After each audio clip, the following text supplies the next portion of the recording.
Thank you for joining the third annual Spring Financial Aid webinar series.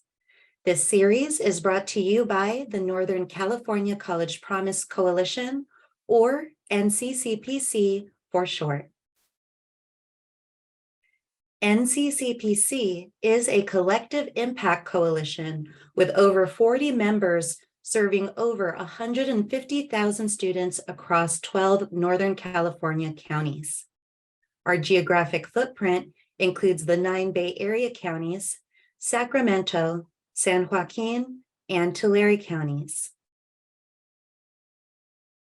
We bring over 200 leaders together through committees, convenings, and working groups around 4 key pillars. Number 1, advancing public policy. Number 2, building campus partnerships.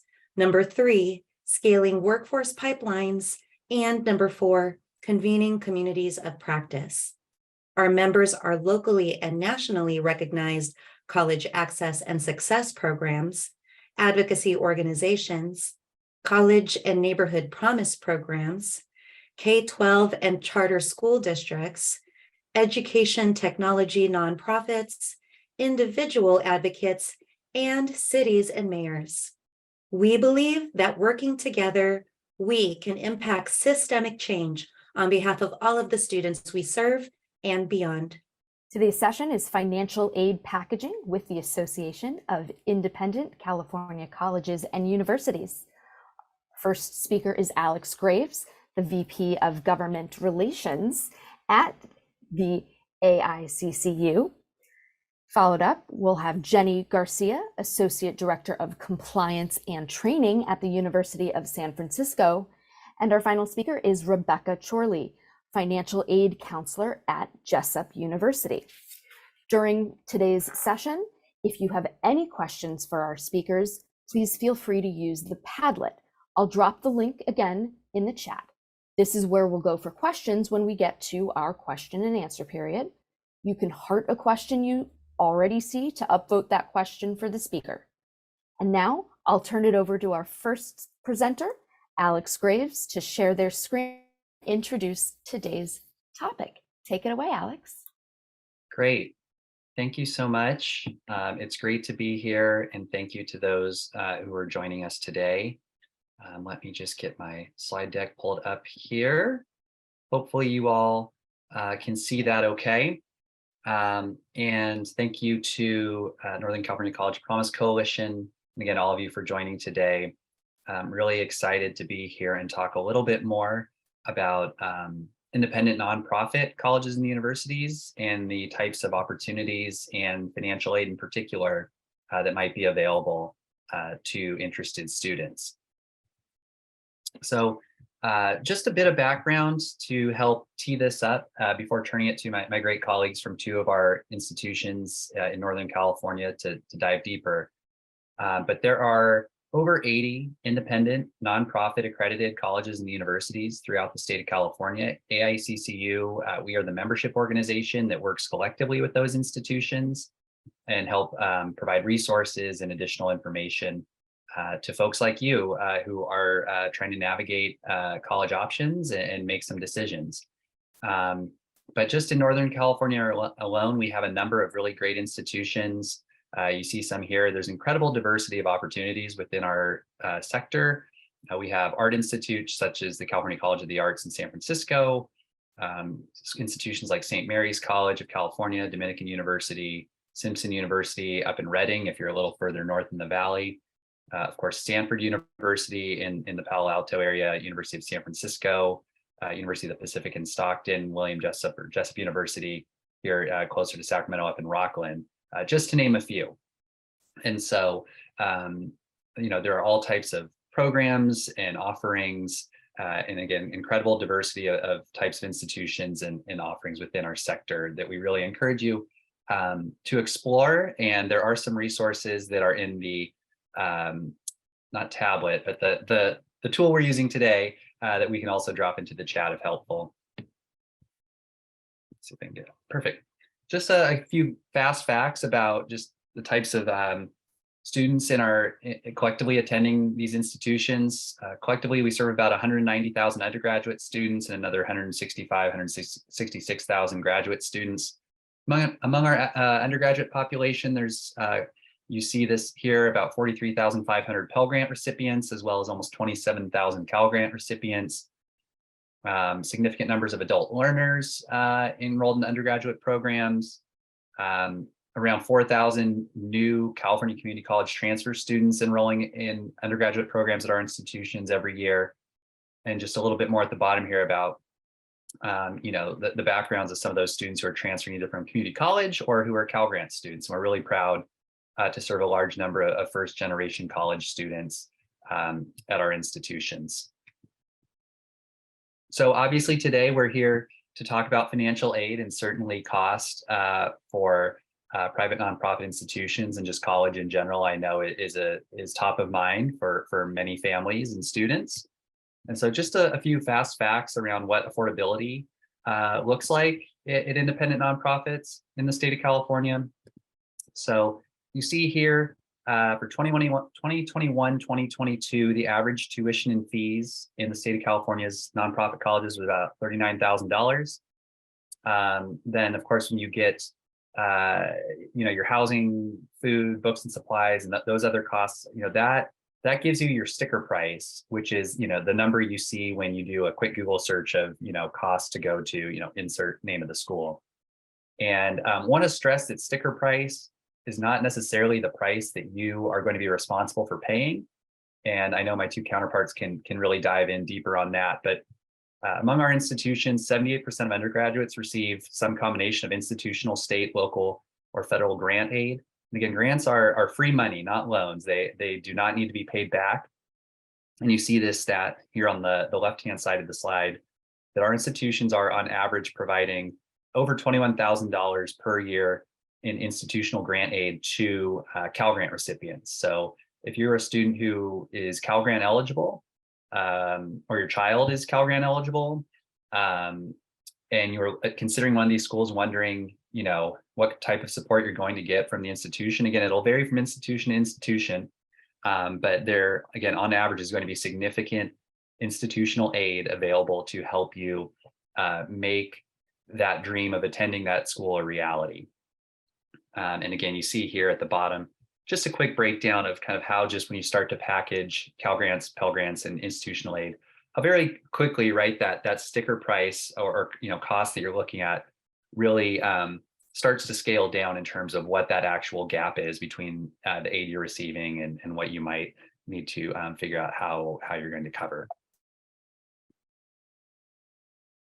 And again, of course, in addition to affordability while you're attending, there's certainly questions about debt, and am I going to be able to repay that debt as a student once I've graduated? Here are just a few more quick facts on our member institutions. You see the average, or excuse me, median debt of students attending an independent California college or university here, and then you also see the average student loan default rate. So I think particularly this last one is a very strong indication that if you're interested in a program at an institution like one of ours in the state of California, that you're going to get a high quality academic experience with a quality degree that really helps set you up to be successful moving into the workforce. These are based on national numbers, but again, just wanted to share this here. Again, just comparing sticker price versus net price for private colleges versus public colleges. And hopefully with those last couple of slides, it is not quite as surprising to see that when you look at that net price, that the gap between what it might cost to attend one of our great public institutions here in the state, one of our great private nonprofit institutions, is not as large as it may look at first. Again, these are some resources that I hope you find useful. They should be in the tool that we're using for Q&A. In that, this is our college guide, which provides an overview of our institutions, information on kind of what are the most popular programs, what is enrollment, what are the admission deadlines, costs. It also has contact information for financial aid, admissions. And then we have a similar guide here if you are a potential transfer student, again, with lots of that key information. And then here at the bottom here, if you are interested in attending an upcoming event where there will be, I believe, several dozen of our institutions tabling at a college fair. We have one next Friday at Santa Clara University in the afternoon, and there's a registration link there, and also in the resource folder, again, if you are interested in joining us at that. So with that, I believe I'm going to turn it to my colleague, Rebecca Chorley.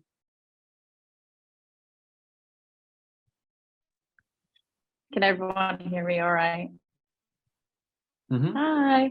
Thank you again, you guys, for all coming in and tuning in. Again, my name is Rebecca Chorley. I work at Jessup University in Rockland, California as a financial aid counselor. I'm just going to go through kind of a little bit of what Alex said, just about what grant aid looks like. I'll highlight, again, that ticket price with that, and a little bit how that applies to our school in particular. As a private institution. So kind of the first thing I wanted to tackle and hurdle is what is grant aid versus other aid.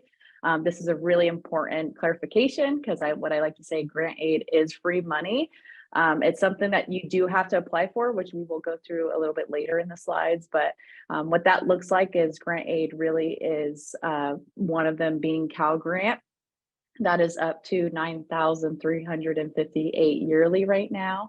And that also includes federal Pell Grant that is being bumped up this new year into $7,395 per year. And then we also have an FSEOG. You'll see that a lot. That's a federal supplement educational opportunities grant that will vary by school. For our school in particular, it's sitting at about $420 per year. And that is all based off of your FAFSA. And when you put that in and submit that, which again, we'll cover a little bit later, but that is basically what grant aid looks like. And then some schools, and especially ours in particular, we do what we call a William Jessup grant, which is where we will take your FAFSA as well, and take what you overall need and consider what you're already being awarded. And they do also up to $18,000 per year. I do like to say up to $18,000. It can be nothing. It can be in between that. Sometimes we'll see students who get awarded like $6,000. And again, what they'll do is they'll take your FAFSA, take into consideration your overall need if you're living on campus and stuff like that.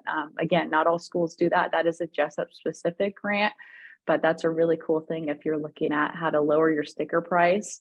And especially when you're talking about grant aid, again, that is something that is free money. You just have to apply for it. It is not guaranteed that you would get it, but it is an important thing to try to fulfill and apply and see if you are eligible for. And comparing to other aid might look like private donors. Some schools have private donors. We do in particular, we call them endowed scholarship donors. And then other than that, there would be like private outside aid as well that you can search for. And then businesses would be like that, foundations, service clubs. If there's a church or religious organization, which I will highlight one of those that Jessup does as well and partners up with that. Veteran benefits would be put under that umbrella as well as with private and alternative. So that's kind of the big classification between grant aid versus other aid. Is grant is going to be based off of your FAFSA and overall need and take in a few other things, whereas other aid will be more program specific and application and overall experience based.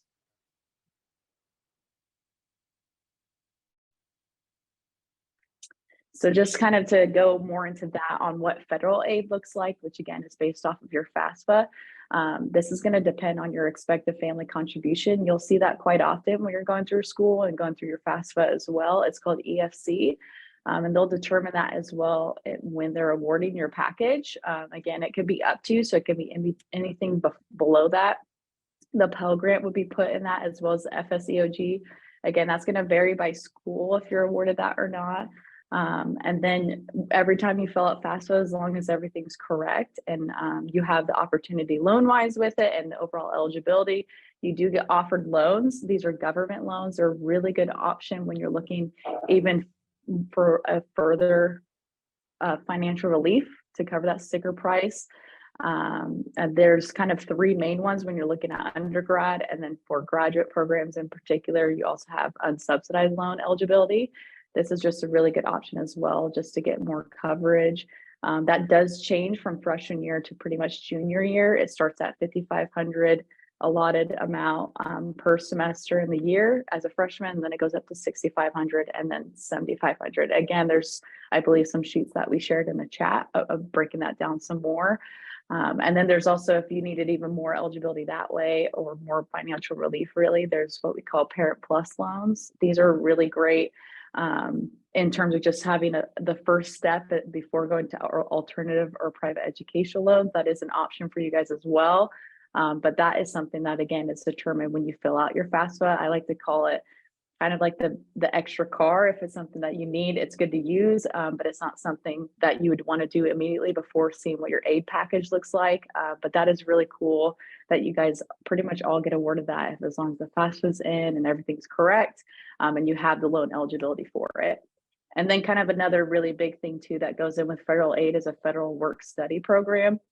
A lot of campuses offer different jobs for this. We have one in particular that work with us, and she does a lot of our emails and stuff like that. And she works on campus up to 20 hours per week, and it works around your class schedule. So you can do it before classes or after, in between as well. So that's a really cool program to also help take care of your remaining bill. And then kind of more of the unique state aid, which would be Cal Grant. Again, because it's California grant for this upcoming year, for private institutions. So for Jessup in particular, it's going to be sitting at $3,000 or $9,358. That's for Cal Grant A. So there are two that you can fall under. Again, this is going to be overall eligibility, taking in that EFC and a few other factors. But with that in particular, you do have to maintain a 3.0 and above, or coming into it at least with the application. And then if not, then there is a Cal Grant B, that's a 2.0 GPA. And for your first year as a freshman, you would get what they call a living stipend that sits at about $1,648. And then as your sophomore year comes in, you would get both that and Cal Grant A as long as you qualify for it. This can change. I do want to be transparent with your FAFSA yearly, just as FAFSA might change, but that is something, as long as you're filling it out before that March 2nd due date, that is something that you possibly can be eligible for. So that's a really cool thing to know about just Cal Grants in general. Okay, so kind of the big question is, how do I get financial aid? And we'll go through pretty much my first big thing I wanted to talk about was just timelines, really important timelines with that. And again, this is all recorded for you guys, so you can go back and see it. And then we'll talk about where do I apply and what do I put on it. So the kind of the big financial aid and admissions timelines, this might vary by school. And again, these are just basic timelines that are good to look out for. A very big thing I like to tell students, especially when they're filling out FAFSA in that earlier stage, is to put the schools down that they are thinking about attending. This doesn't guarantee that you're saying I'm going there. It just lets other schools have the opportunity to build your financial aid package.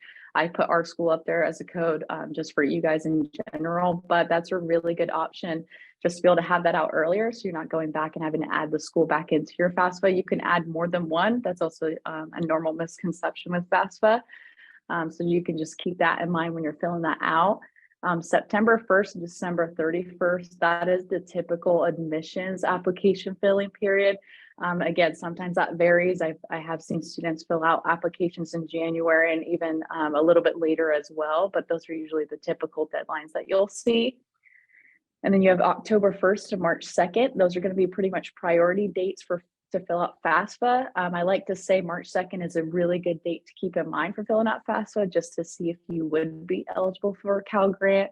If it's anything after that date, you can fill out FAFSA pretty much at any point during the year. But if it's anything after that March 2nd, you would be missing out on possibly seeing if you could get that Cal Grant amount for that upcoming school year. And then in November 15th to March 1st, same thing. It's about typical period for admission notifications. That's usually when they start reaching out to you over your student email that you created or one that you provided. And then December 15th through April 1st, those are typical periods for financial aid offer letters. That's usually when you'll see schools send you, that cheesy letter and t-shirt and a whole packet, which are great. And then usually that's when an admissions counselor will reach out to you as well. And then May 1st is technically the National College Decision Day. But again, it's okay if you need to pick it a little bit later. That does happen, but that is usually when you'll see a lot of people committing to school.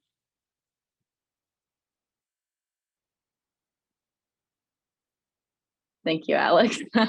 And then you'll see as well the deadlines continued. I definitely wanted to highlight this for you guys just to look back on, to have just to keep in mind, submit your FAFSA. It's really important if you can try to do this. If you haven't done it already, then I would still get it in just to possibly get that Pell Grant, FSCOG, and just loan eligibility. But March 2nd is a good thing to keep in mind. You can't do it before October 1st, just because that's when it opens up.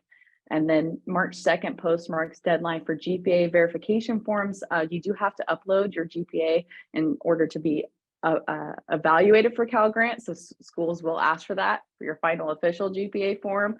But again, that's something like where you should get a follow-up, or it should ask you that when you start filling that out.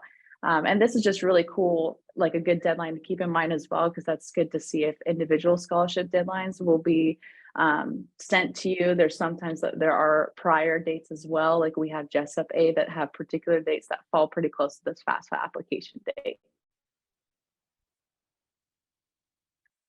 So the FAFSA application itself, this is a free application. You're not paying to put it in.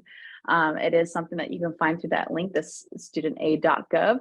It is something that you can sign electronically, so you can do it all off of your laptop. You can do it with your parents or without, and both you and one of your parents will get a FSA ID if you don't have one already. And that is something that you will have for future uses when you fill out your FAFSA pretty much every school year.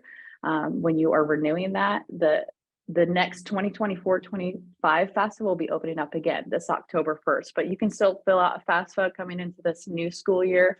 That is still open and available to you guys. Some other important forms and applications to keep in mind is the GPA verification form that I was telling you guys about. That will be through Cal Grant. It's usually submitted by your high school or downloaded from that link in particular. You'll hear CSAC thrown out a lot. That is the Cal Grant official site. But you can usually, your high school will walk you through that. And if not, then that's a really good contact to go through. Independent universities may use additional forms. A really good thing is to ask as many questions as you can up front. Usually your admission counselor will walk you through that. And Jessup particular, we just really care about that GPA verification form and getting to see your final official GPA. But other than that, there's not requirements outside of that. And then just remember to use accurate data. Sometimes that can process delays and seeing when you get through, if anything's wrong, you might need to go back and fix it. But the cool thing is once it's submitted, you can go through and adjust it if needed. And then just try to be on top of your correspondence with the schools so that you can get it in as early as possible and see what you owe. And then I kind of wanted to highlight this. These are just some basic programs that we have at Jessup University. Obviously, I did not put in every single one of them. These are some of our larger programs that we have. I definitely wanted to put this up there just to pretty much say that with Jessup in particular, we don't require for our certain, like our merit scholarships and our program scholarships we don't have program specific scholarships, but that's actually a cool thing because you can apply for, theater, music, and other art scholarships and not be limited by that. So if you wanted to be in psychology and kind of almost double dip in that area, that is something that is available to you at Jessup. So those are just a few of them. Again, we have psychology that goes all the way through into your grad program and a few others. So that's a cool thing that you guys can check out as well on the jessup.edu site. And this is just some of our program specific aid for our undergraduates. Again, there's more for our graduate programs, which is all on that jessup.edu site as well, which I will attach in the chat. Some of the big ones that we have is our merit one. That's going to be based off your GPA and or SAT or ACCU scores. Right now we have the presidential scholarship. It's based on a 3.8 right now and above, and that is $12,000 per year. So there's a lot of different government aid. Schools will often offer stuff like that as well, which will definitely bring that ticket price down. So I wouldn't be fooled by that in the beginning because it will look like a lot, but usually there's a lot of other options in that. We do offer performance scholarships that goes in with athletic. A lot of these will be competitive based, but that's a really cool. We have a really awesome art and drama program, and we do like to award for that because it is a decent amount of work. But again, that is something that we do offer as an institution. And then we have other scholarships as well. We have community college scholarships, so transfer academic scholarships. So if you're coming from Sierra College and need some more aid in that as well, we have aid available to you guys as long as you're maintaining a certain GPA and have enough transfer units, which I believe is sitting at about 24 right now. That's what you would get awarded that as well. And those are going to be renewable. And as long as you go in with that at the beginning, that's how it stays. And then I believe you just have to maintain a 3.0 and above for most of those scholarships. And then we have some other ones as well. We have some multicultural and ethnic scholarships, which is great. And then I believe, sorry, it was hard to see with the chat. And then we do have need-based scholarships. So grants, the ones that I was telling you about, the William Jessup grant that goes in with your FAFSA. And again, loans, we do a loan specific one for Jessup. It's called the income shared agreement. You'll see that on there and I'll walk you guys through it if you ever need more questions on it. And some schools will offer that as well if they have specific school loans. That might be another financial relief. These are just some comparisons that I wanted to provide for you guys of just examples of what tuition might look like. Again, this is not going to be 100% accurate and it's probably missing a few other things in it, but I just kind of want to label, what it might look like with Cal Grant, what it might look like without it. If you had a music scholarship, if you had a WJU grant, what would that look like? When you say CWJU, that means WJU grant in particular. So again, like this breaks it down a little bit, just like basic tuition at Jessup is $36,000 a year. So $18,000 for undergrad tuition a semester.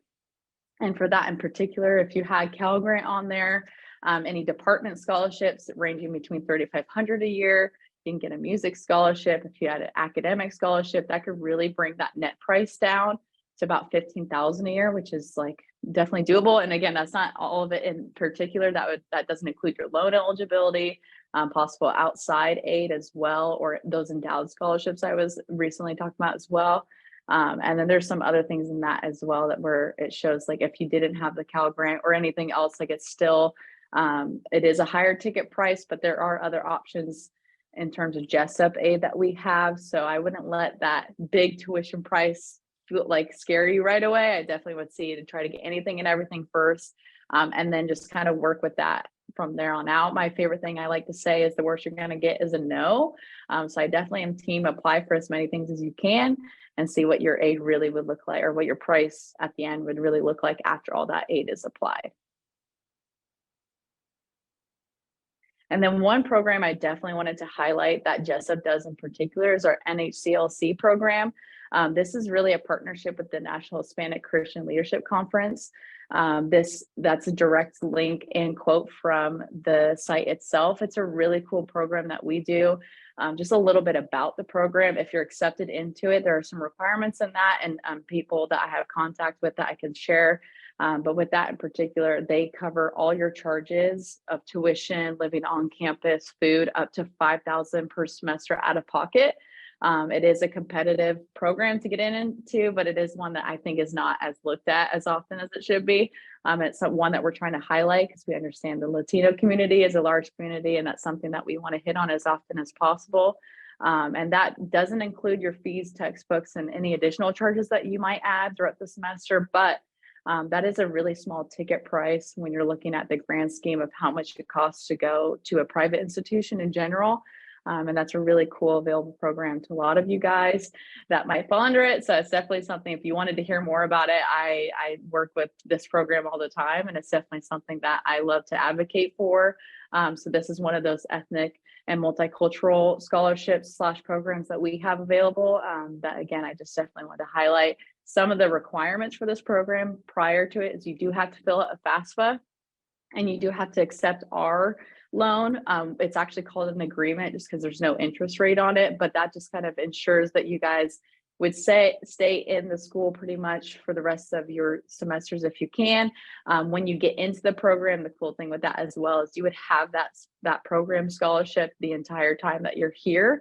as a student, which is great. So that doesn't like go away after your first year. It's not something that you're competitive, like going up against people every year. So again, I have more contact info on that if needed, but that's one of our really awesome programs that we have available.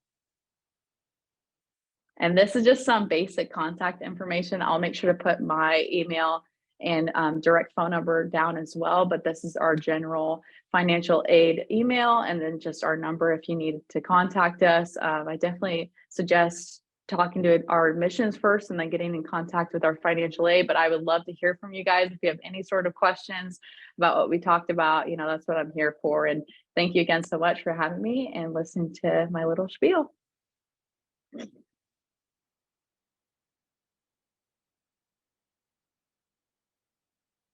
Hi, everyone. My name is Jenny Garcia. I'm an associate director at the University of San Francisco, located in San Francisco. We're really located in the heart of the city. So we're going to go over just a couple of things, highlight some programs at USF, as well as our financial aid packages, and just talk about affordability in general. So at USF, we offer over 40 majors and 70 minors. Some of our top programs and like our most competitive programs would be our nursing program, our computer science program, and our accounting and marketing majors. These are highly competitive majors because of the nature of how good the education is at USF. But we also have a lot of study abroad opportunities, and study abroad is something that a lot of students love to take advantage of at USF, especially because all of our financial aid, if you are doing a study abroad program through USF, all the financial aid that you have is applied to that study abroad program. So you're paying the same amount for tuition if you were on campus, but all that goes with you while you study abroad for a semester. All right, we also have a couple of different special programs that the university offers. When a student applies to the university through your admission application, you may receive more information about our special programs if you qualify, because we do have some GPA and some merit achievements tied to these programs. One of our bigger programs is the Black Achievement Success and Engagement Program. We call it BASE because that is a mouthful. So our BASE program is designed for Black students who are committed to serving the needs of underdeserved communities through their chosen career paths. Every year, a cohort of students is selected through the application process.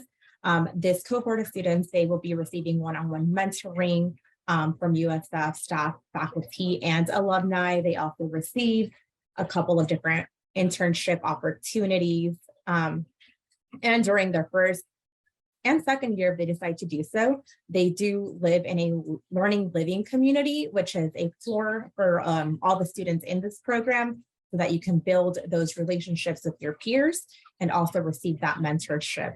All students in our BASE program do receive a full tuition scholarship. So any aid that you receive, any institutional aid, it's all covered. So our tuition is fully covered through institutional aid. So then, and the Cal Grant, because the Cal Grant is a tuition only scholarship award or a tuition only award. So students can still receive outside awards to help with the other items in our cost of attendance as well. And then our second program is our Honors College. So it's a little bit different than our BASE program. So our Honors College also selects a cohort of students to receive mentorship and extracurricular opportunities. This can range from a variety of things, just because our Honors College is a little more, has more variety to it. So it depends on what your major or what your field of study is, what your actual interests are, then you get placed into different portions within the Honors College. So after a student is admitted, if you meet the merit criteria for our Honors College, you do receive an application to apply, or an invite to apply for our Honors College. Our Honors College, similar to our BASE program, they receive specialized mentorship, additional courses, and programs so that they can have that honors designation when they graduate the university. And then students in our Honors College may apply to be a Getty Scholar, and that includes a fellowship award.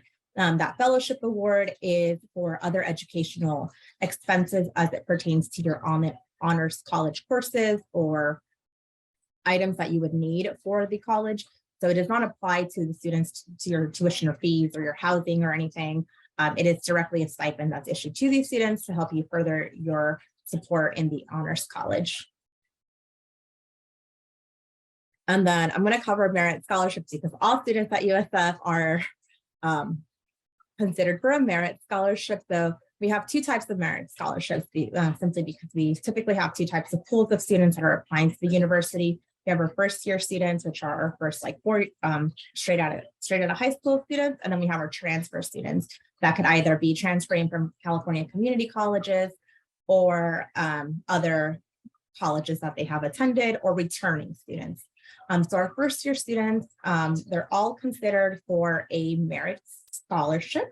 USF is test optional, so you don't necessarily need to submit your test scores to be considered for a scholarship. We have a holistic review, and then we have a USF calculated GPA. So whether you submit your test scores or not, it does not impact your ability to receive a merit scholarship. For this upcoming year, or sorry, for 2023, 2024, our merit scholarships range anywhere from $16,000 to $29,000. And with the exception of students that are admitted to our nursing program. So because our nursing program is one of our most impacted programs, if you are admitted to the nursing program, you automatically receive a merit scholarship of $24,000. That one doesn't have a range. All nursing students receive that scholarship. If you're a first year applicant at our Hilltop campus, because we do have a little bit of several campuses. We have one in Sacramento, but unfortunately the scholarship only applies to our Hilltop campus in San Francisco.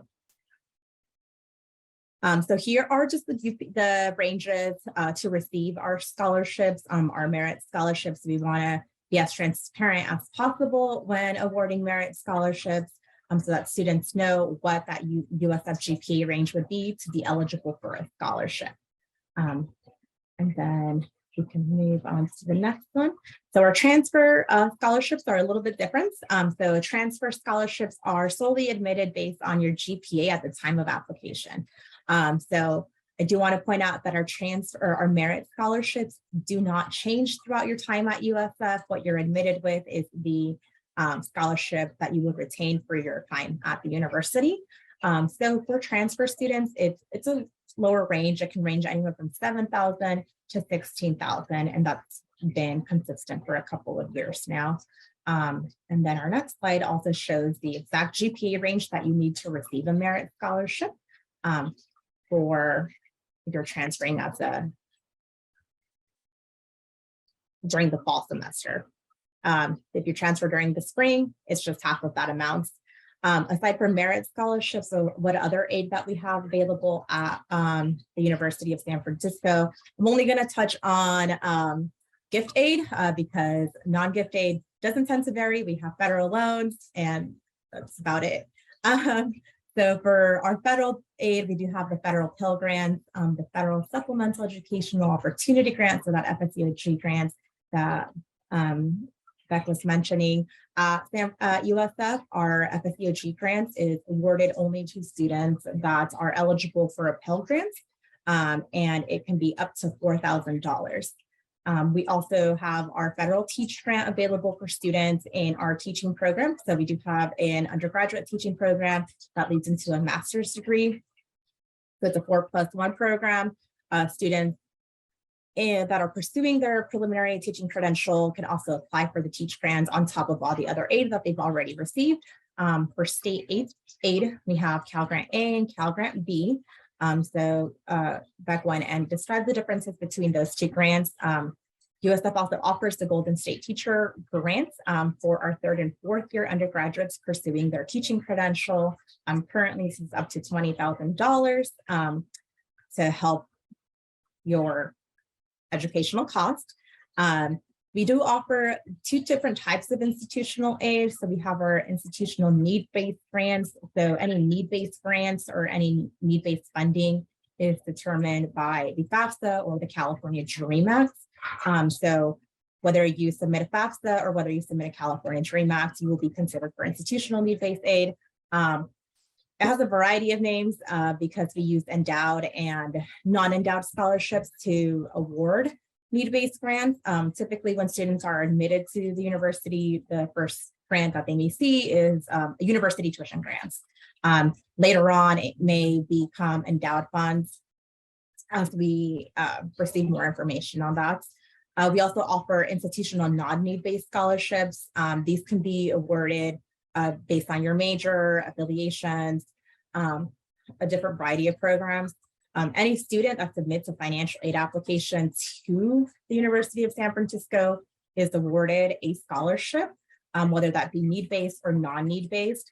So a lot of times students don't submit a FAFSA or a California Dream Act because they think, oh, like I don't qualify for federal need-based aid or state need-based aid. And that is the high misconception, especially among independent colleges, because we do have our own funding resources. So every student that submits a financial aid application, if you're eligible for a FAFSA, California Dream Act, even our out-of-state population, if they can receive any one of our endowed scholarships. So always encourage students to submit an application, even if you don't know what you're qualifying for, especially before that March 2nd priority deadline, because you don't want to miss out on any state funding. And then I did a little short breakdown. So our net costs are a little higher here at the University of San Francisco. So this is not our sticker price. If you look up our sticker price, it's a little shocking. It's a lot larger than $75,000. But that's because it includes other items such as like the personal expenses, transportation, books and supplies. But those aren't items that you're necessarily paying directly to the institution. So I did leave those off for this comparison. But here we have a comparison of a student that is only applying to the university. They don't submit a financial aid application, say that they are eligible for a merit scholarship, and then they would have an out-of-pocket, a very large out-of-pocket price that they would have to come up on their own funds.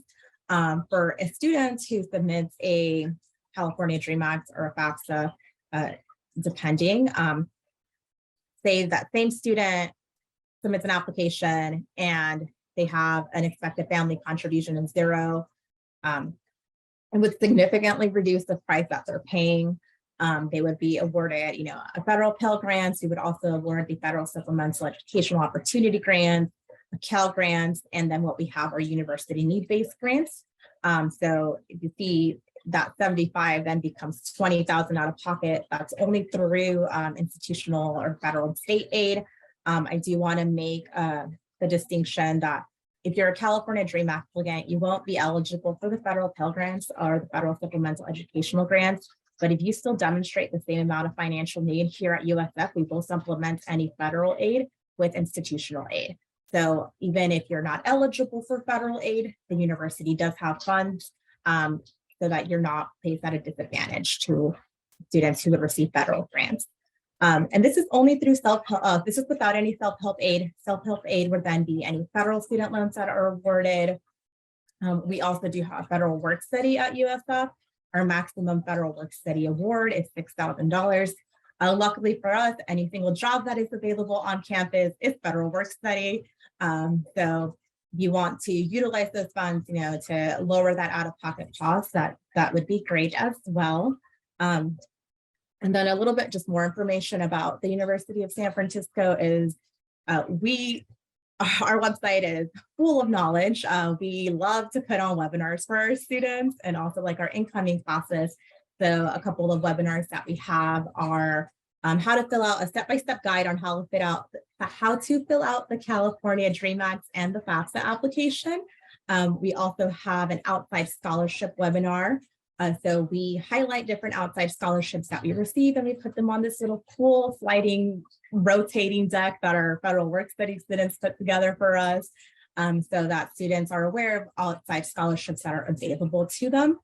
And then we also have more information on loans.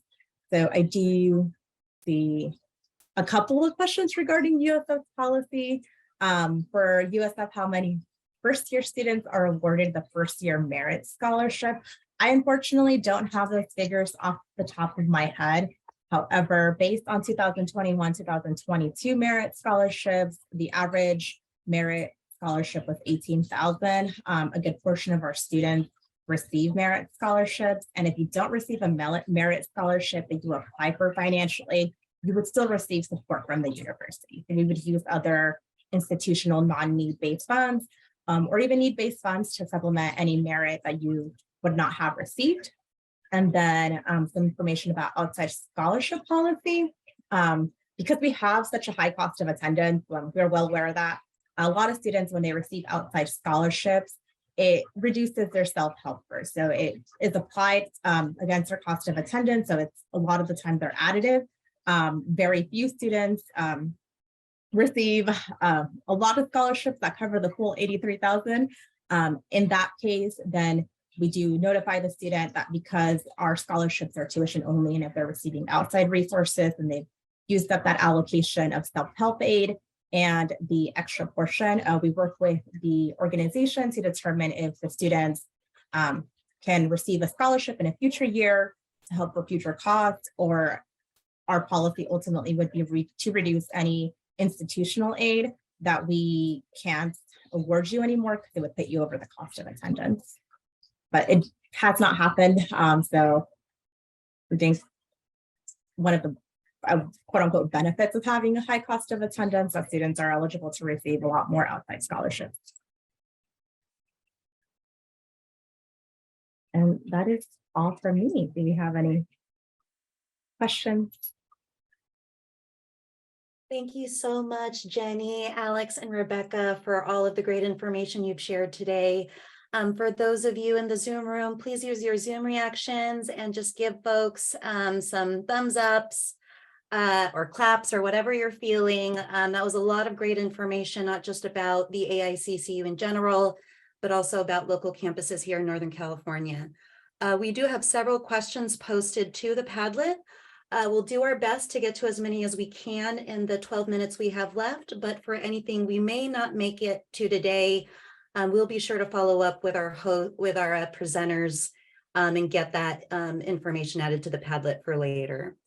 So there are quite a few questions. Let me just scroll down to the bottom and make sure any posted at the beginning are included, or that we start with those first. So it looks like we have two questions about outside scholarship policies.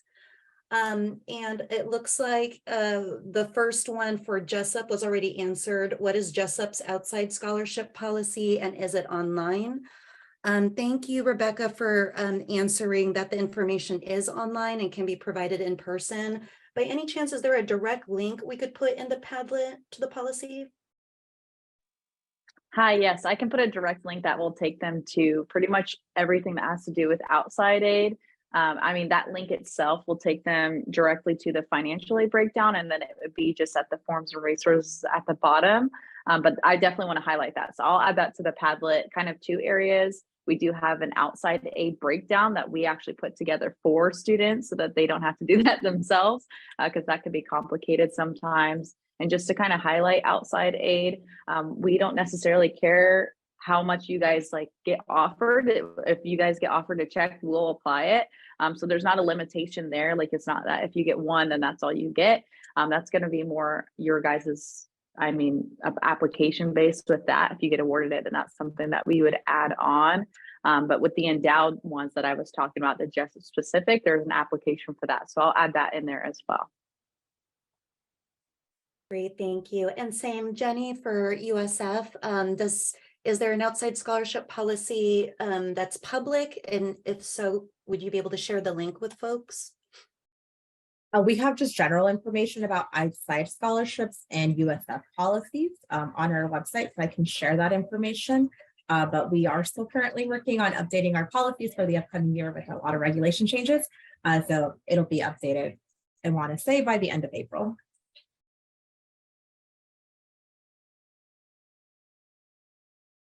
Great, thank you, Jenny. And just in case folks have that question for any other of the members, Alex, do you have any sense of if other members have a practice of having their outside scholarship policies on their websites, so we could add that to the Padlet? Yeah, I believe many of them either do or are in the process of updating that information, as Jenny noted, to be, as accurate as possible based on other changes that have taken place at the state or federal level. But yeah, absolutely. We can follow up and see what we have from any of our other institutions, and certainly with outside scholarships. I think I'm sure Jenny and Rebecca would both affirm this, but the goal with institutional aid, with state aid, and with outside scholarships and aid is always to maximize, that packaging for students and minimize the need for loans. And so, I would say at a high level, our institutions are all working in that spirit. And obviously, there are sometimes issues where outside aid, maybe it puts you over the total cost of attendance, and then the institutional financial aid folks will need to work with students and families to just make sure that they're, again, maximizing that aid while also not going over that total cost of attendance, because they are bound by that with federal regs. But yeah, absolutely. That sounds great. Thank you so much, Alex. And just to close out on this topic and piggyback on it, there was another question posted earlier. Do any of you, by any chance, accept SWIFT Student to support students with the appeals process? It's a tool that's being promoted to students and families. I'll put it in the chat in case you haven't heard of it, but just curious, and this is a question for all three of you, if it's something you would accept, or if you have your own appeals process that you would promote instead. As far as it goes for Jessup University, that's not something that I know that we do just yet. That is something I can bring up with our head student financial services supervisor and see if that is something that we have started doing. But from my knowledge, that's not. But that is something I will definitely follow up on, because if that is a tool that we use, that would be a really good one to highlight, not just on our website, but definitely in stuff like this. So. And I'll talk on behalf of USF. So no, we do not use the tool to request appeals at USF. We require either a meeting with the student, an email from a student, but I do see that sometimes students use some tools to kind of just provide us a letter of what's going on in their situation. But we have our own system for collecting documentation for appeals, and any appeals do have to be submitted to our system in order for us to process them. Yeah, and I'm unfortunately not super familiar with that tool, so I can't really speak to how many of our institutions that I'm aware of are using it. But thanks for flagging that for us. Of course, thank you so much. All right, some other questions that have come up. For all presenters, do your colleges have aid scholarship that covers full tuition? And if so, how competitive are they?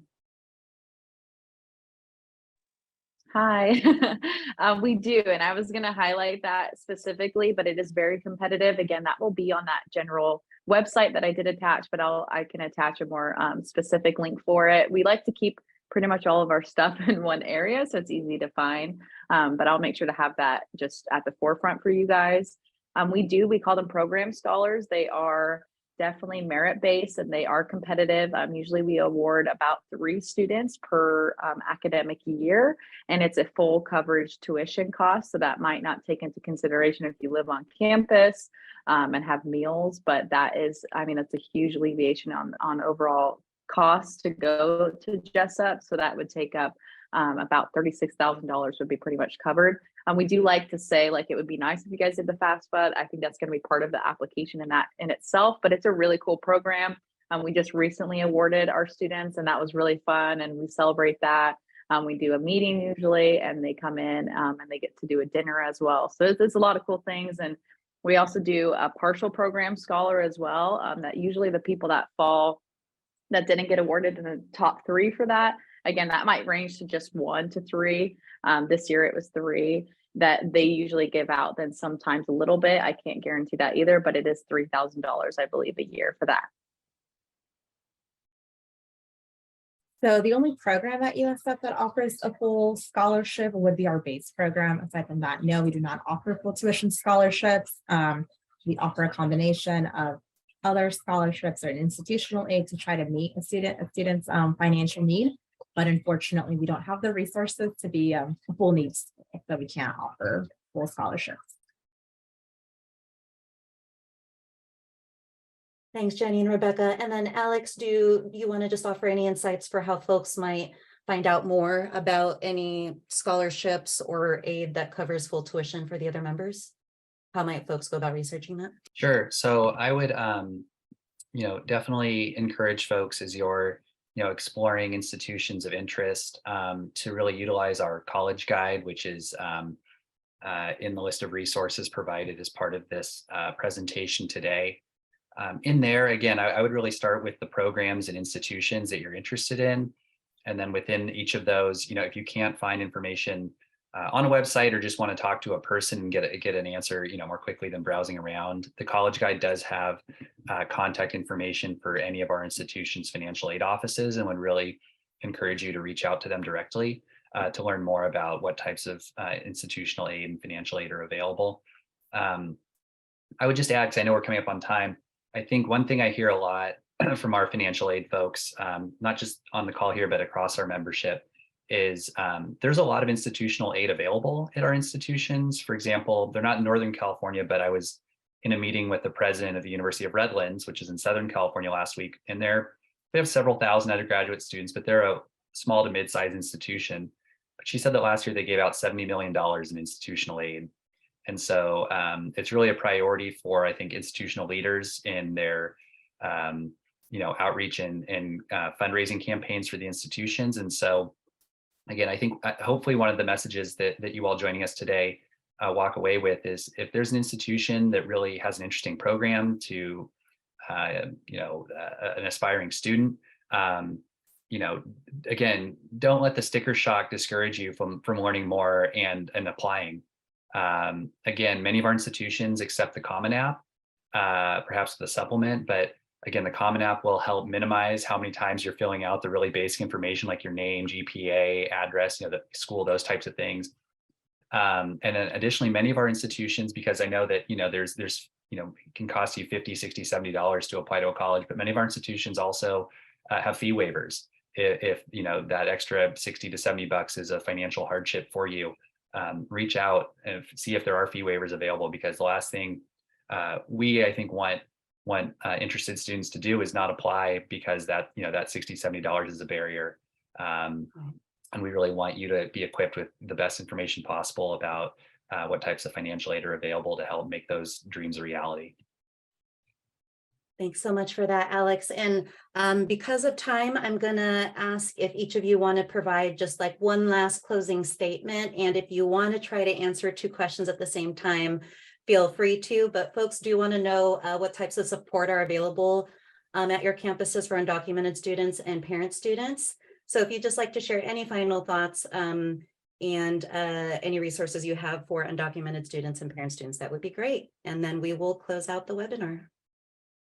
Thank you so much, by the way, again, Alex, Jenny, and Rebecca, for your time today.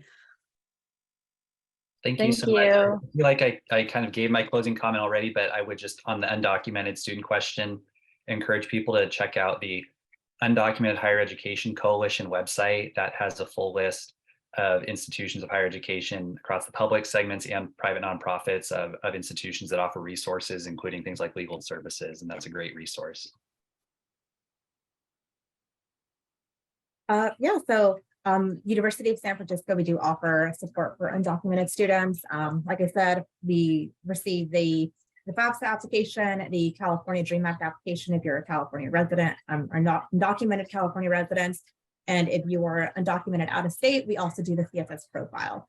So any financial aid that you would have been eligible for gets offered through institutional funds, as well as any California funds like the Cal Grant, any state funds that you're eligible for, you would be receiving, and then we would supplement any additional funds with our own institutional money. So we looks the same across the board for everybody, so that we can, increase our population here at USF.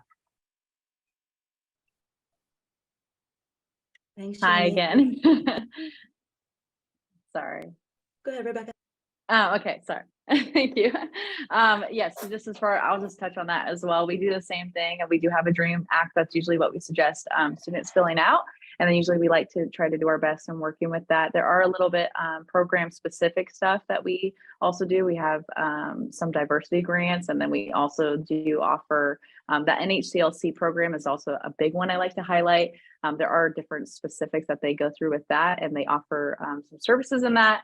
I would say that's probably an area of growth that we can add to Jessup itself, but I know that's the step that they're looking to take, just with the percentages that we know with students in that situation. And we definitely want to do our best to support in that area.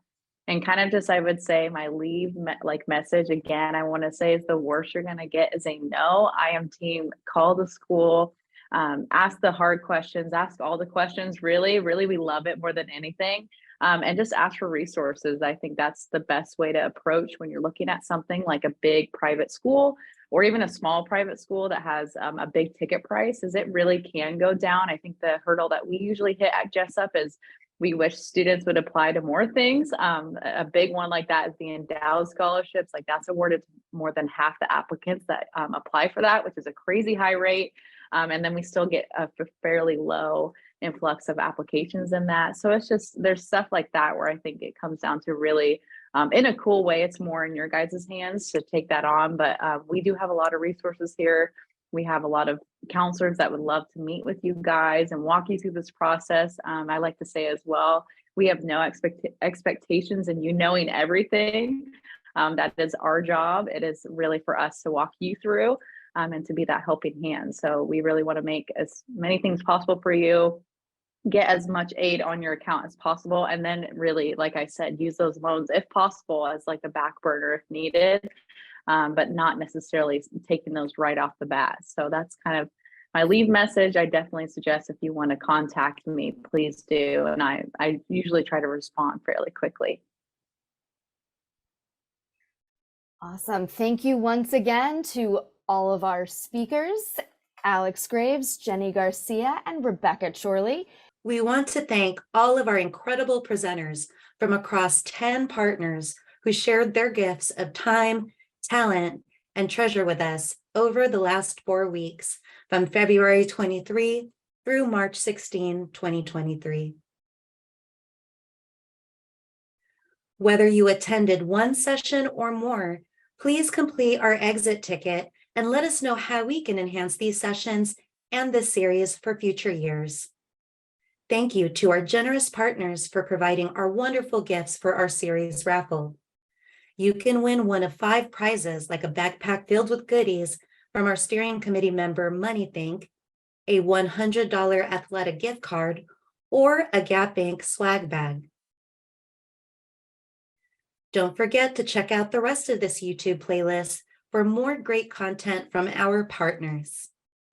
Thank you again to our 10 partners from across the state of California, the University of California, the California State University, the California Community Colleges, the California Student Aid Commission, ScholarShare 529 and CalKids, AICCU, or the Association for Independent California Colleges and Universities, the California Association of Student Financial Aid Administrators, and Decided, powered by MoneyThink.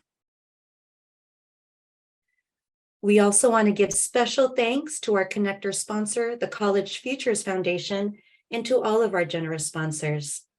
This free 4-week webinar series is brought to you by the Northern California College Promise Coalition, our members, our sponsors, our partners, and more. We invite you to share this series with your colleagues, students, and families across California. Thank you so much for sharing your time with us.